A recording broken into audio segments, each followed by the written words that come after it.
అదరగొట్టే కారం రంగు రుచి ఆచి కారం పొడి. వాళ్ళకి లేని ఆస్తులు కాదు, వాళ్ళకి లేని పేరు కాదు. తన పేరే దేవి శ్రీ ప్రసాద్. సినిమా వల్ల రాలేదు. కొట్రాం కృష్ణ గారు పెద్ద పెద్ద బెంచ్లో తిరగచ్చు. బెంచ్లా? ఇప్పుడు జనరేషన్లో చూస్తుంటే అండి, ఒక ఆర్టిస్ట్ని చూశాను నేను. అంటే ఒక కమెడియన్ కొంచెం మంచి టైము వచ్చింది, రాగానే చాలా పెద్ద ఖరీదైన కారు కొనేసాడు.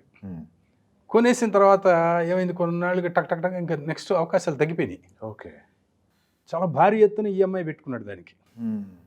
ఇప్పుడు నెల నెల కట్టాలండి. కట్టాలనేటప్పటికి అప్పుడు కొంచెం ఫీల్ అవుతున్నాడు అతను. ఏంటి ఇప్పుడు, అయ్యో అనవసరంగా, అంటే ఇక్కడ ఏది శాశ్వతం కాదు కదండి. అవును, సినిమా ఇండస్ట్రీ అనేది ఈ రోజు ఎలా ఉంటుందో, ఈ రోజు ఉన్నంత గొప్పగాను రేపు ఉండకపోవచ్చు, ఈ రోజు ఉన్నంత బ్యాడ్గాను రేపు ఉండకపోవచ్చు. అవును, అసలు ఏ లైఫ్లో అయినా అంతే కదా. అవును, ఇవాళ ఉన్నట్లు చెడు ఉండదు, ఇవాళ ఉన్నట్లు మంచి ఉండకపోవచ్చు, చెప్పలేము. అవునవును. అందుకని ఎప్పుడు నేల మీద నడిస్తే అసలు పడే అవకాశం లేదు అనేది. ఇప్పుడు అతను బాధపడుతున్నాడు. అయ్యో, అంటే నేను అనవసరంగా పెట్టుకున్నాను ఇంత అని. అప్పుడు నాకు అది గుర్తొచ్చిందండి. ఇది ఈ ఇన్సిడెంట్, గురుగారు చెప్పిన ఇన్సిడెంట్ గుర్తొచ్చి నేను అది పోస్ట్ చేశాను ఫేస్బుక్లో. అది దాదాపు 10 లక్షల మంది చూశారు. అది ఎంతో కొంత అవేర్ అవుతారు జనాలు, చాలా మంది అవేర్ అవుతారు. మంచిది కదండి, అది కరెక్ట్ కదా. అంటే అప్పుడు వాళ్ళందరూ అలా ఆలోచించేవారండి. మీరు డిఫరెన్స్ చూస్తే, నేను అప్పటికిప్పటికి మీరు డిఫరెన్స్ అడిగారు అనుకోండి, కోదండరామిరెడ్డి గారు, ఒక బి గోపాల్ గారు, ఒక ముత్యాల సుబ్బయ్య గారు, ఒక కోడి రామకృష్ణ గారు, కోదండరామిరెడ్డి గారు, ఇప్పుడు వీళ్ళందరూ ఉన్నారు కదండి. వాళ్ళందరి బిహేవియర్ని మీరు ఒక్కసారి గమనించండి సార్. అంతే, వాళ్ళు ఎప్పుడు నేల మీదే ఉంటారు. అదే కదా. వాళ్ళు ఎన్నో సూపర్ డూపర్ హిట్లు ఇచ్చారు, ఒక్కొక్కరు 100 సినిమాలు చేశారు. వాళ్ళకి లేని ఆస్తులు కాదు, వాళ్ళకి లేని పేరు కాదు. అవును, కానీ వాళ్ళు ఎప్పుడు ఒక సాధారణమైన వ్యక్తుల్లాగే వాళ్ళ బిహేవియర్ ఉంటుంది. సాటి మనిషితో కావచ్చు, వాళ్ళ జీవితం పట్ల కావచ్చు, అవును, మామూలుగా ఉంటారండి. అవును, నాకు తెలిసి అనుకుంటే కొట్రాం కృష్ణ గారు పెద్ద పెద్ద బెంచ్లో తిరగచ్చు. నాకు తెలిసి మంచి ఆస్తులు సంపాదించారు కదా.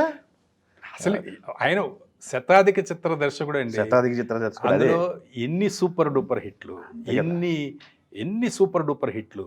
తర్వాత ఆయన ఎప్పుడు చెప్పాను కదా, ఎప్పుడు నేల మీద నడిచే వాళ్ళంటే ఇంకా మరి అదంతా ఎలా ఉంటుంది ఈ రోజున మరి వాళ్ళు అంత గొప్పగా వాళ్ళ పిల్లలు కానీ వాళ్ళు కానీ అంత గొప్పగా ఉన్నారు, ఇంకా ఫ్యూచర్లో ఉంటారు అంటే కారణం ఆయన దృక్పథమే కదా. అవును, వాస్తవం.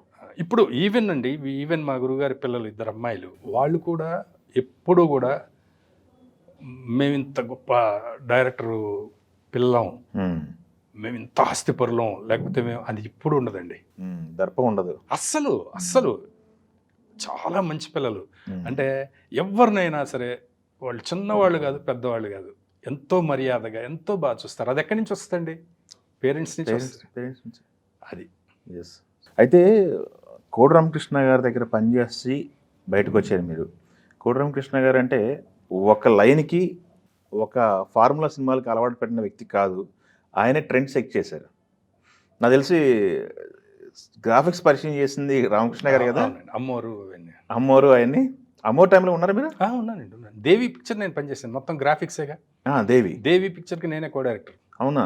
ఓకే. దేవి మామూలు సూపర్ హిట్ అండి, పెద్ద హిట్, బ్లాక్ బాస్టర్. ఒకళ్ళ ఇంటి పేరు కూడా అయింది సినిమాది. ఎవరు? మ్యూజిక్ డైరెక్టర్ కాదండి, అది తన సొంత పేరే దేవి శ్రీ ప్రసాదే. అవునా? ఇప్పుడు అందరు చాలా మంది ఏమనుకుంటారంటే దేవి సినిమా నుంచి వచ్చింది అనుకుంటారు. కాదు.